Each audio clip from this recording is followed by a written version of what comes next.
Today we're going to be using Thoughtful Maker's Gnome Ornament pattern. I'm using up some scrap fabric. So first of all, let's cut out some pattern pieces as on this printout. So we've cut out 2 of these hat patterns, 1 of the rim, 1 nose, 1 body part and 1 fluffy body part. They are matching, so, and then we've cut out 4 of these small hand pieces, just 4. Okay, let's get making. So first of all, take 1 of the hat pieces, fold the rim into half, right side outside, like I've done. Feel free to finger press or iron press. Move it a little bit away from the edge and lay over your fluffy piece. This creates the front of the gnome. Just sew it there. Next, sew around your arm pieces, just the circle section. And for the nose, you either use sewing machine or I have used sewing needle and made by hand. And then you crunch it together and try and fill it in as much with the fluff as possible.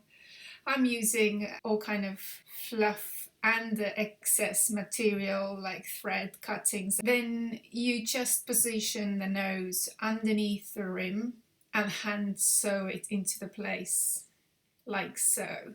So it's starting to look like gnome already. That's the back side. But yeah, it's super cute already. Next, let's work on the back. I'm planning adding a little handmade with love ribbon at the back just to make it unique. I've sewn them hands, as you can see, turn them around, and then you have to fold it like that. And you position the hands roughly in the body so that it looks like gnome's body with hands.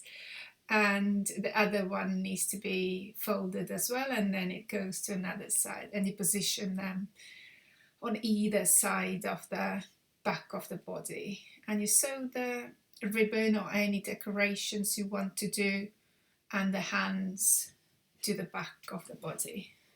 Decoration is completely optional, but yeah, I have chosen to add extra little detail.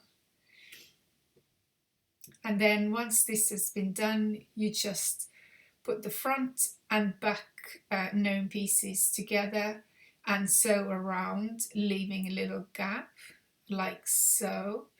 It can be anywhere, but I have decided to leave it at the bottom. Okay. The sewing lines, as you don't need to follow exactly. It's gonna look fabulous regardless. And so you've got little hole, you turn it around, and here comes my filling again, all excess material that you've collected or any brand new material, and you just stuff it in, making it as soft as you feel. I think that's perfect. Next, hand sewing again, so you need to close the opening so that no filling can come out. Good thing about leaving the gap at the bottom is that no one can see under the fluffy bit where you did it.